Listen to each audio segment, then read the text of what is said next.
প্রথম দফার ভোট সম্পূর্ণ এই মুহূর্তে বিভিন্ন স্ট্রং রুমে রয়েছে ইভিএম এবং ভিভিপ্যাট। আর এবার সেই স্ট্রং রুমে ক্যামেরা খারাপের অভিযোগ, অফিসারদের হুঁশিয়ারি দিলেন বাইরন বিশ্বাস। শুনুন। আপনি গেট খুলুন, ইভিএম দেখান। রিকোয়েস্ট করছি হাত জোর করছি, পা ধরছি আপনার ক্যামেরা কর্নারে, পা ধরছি আপনার, পা ধরছি, পাটা নিয়ে আসুন, পা ধরছি আপনার। আপনি রাজ্য সরকারের লোক না সেন্ট্রালের লোক? ওদের ছবি কর।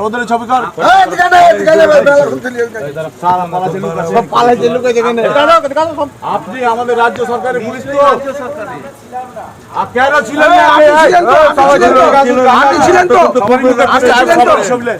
সবাই সবিলে আমরা ঝগড়া মারপিট করতে আসিনি, পারবো না। সেন্ট্রালের সঙ্গে লড়াই করে পারবো না। সেন্ট্রালের লড়াই সঙ্গে করে দিদি তো পারে না, তো বাইরনকে দিদি পারে না, অভিষেকটা পারে না সেন্ট্রালের সঙ্গে লড়াই করে। বাইরন কে? আপনি গেট খুলুন, ইভিএম দেখান।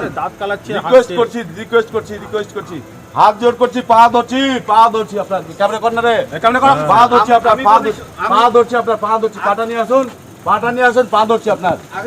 আপনি রাজ্য সরকারের লোক না সেন্ট্রালের লোক? ওদের ছবি কর।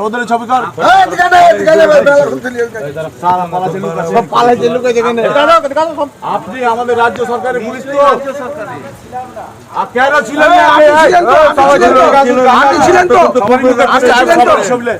সবাই সবিলে আমরা ঝগড়া মারপিট করতে আসিনি, পারবো না। সেন্ট্রালের সঙ্গে লড়াই করে পারবো না। সেন্ট্রালের লড়াই সঙ্গে করে দিদি তো পারে না, তো বাইরনকে দিদি পারে না, অভিষেকটা পারে না সেন্ট্রালের সঙ্গে লড়াই করে। বাইরন কে? আপনি গেট খুলুন, ইভিএম দেখান।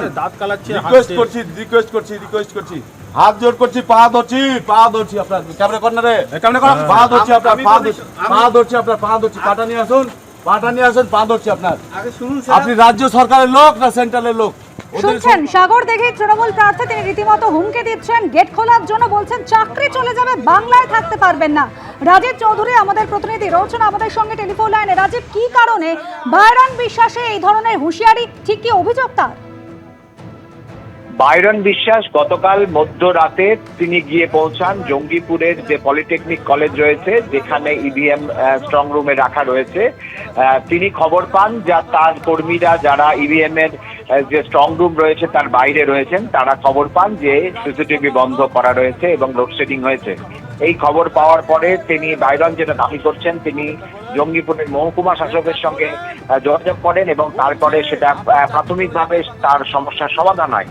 পুনরায় আবার বন্ধ করে দেওয়া হয় বলে বাইরন খবর পান এবং তিনি সশরীরে সেখানে মধ্যরাত্রে গিয়ে কিন্তু উপস্থিত হন এবং তার কর্মী সমর্থকদের নিয়ে, এবং সেখানে রীতিমতো যারা সেখানে দায়িত্বে ছিলেন তাদেরকে হুমকি দিতে থাকেন এবং তিনি সরাসরি বলেন এটা তাকে হারানোর চক্রান্ত। শুধু তাকে নয়, তিনি আবার সরাসরি বলেছেন সাগরদিঘির প্রার্থী বাইরন বিশ্বাসকে, জঙ্গিপুরের প্রার্থী জাকির হোসেনকে, শামশেরগঞ্জের প্রার্থী নূর আলমকে এবং ফারাক্কার প্রার্থী আমিনুল ইসলামকে হারানোর জন্য এটা চক্রান্ত করা হচ্ছে। এবং তিনি বলেন যে তিনি এর শেষ দেখে ছাড়বেন এবং পুলিশ কর্মীদেরকে কার্যত যারা রয়েছেন তাদেরকে হুমকি দেন, তোমরা রাজ্য সরকারের পুলিশ এই ধরনের কাজ তোমরা করতে পারো না, এবং এই ধরনের কাজ করা হচ্ছে বলে বাইরন এই হুমকি দেন।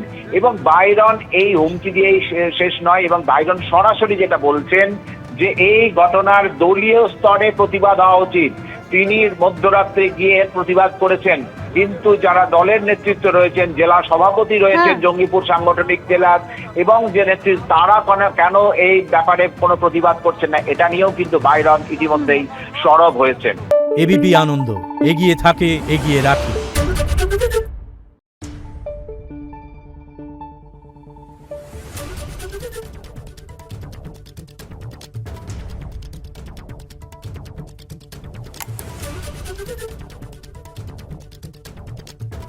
Thank you.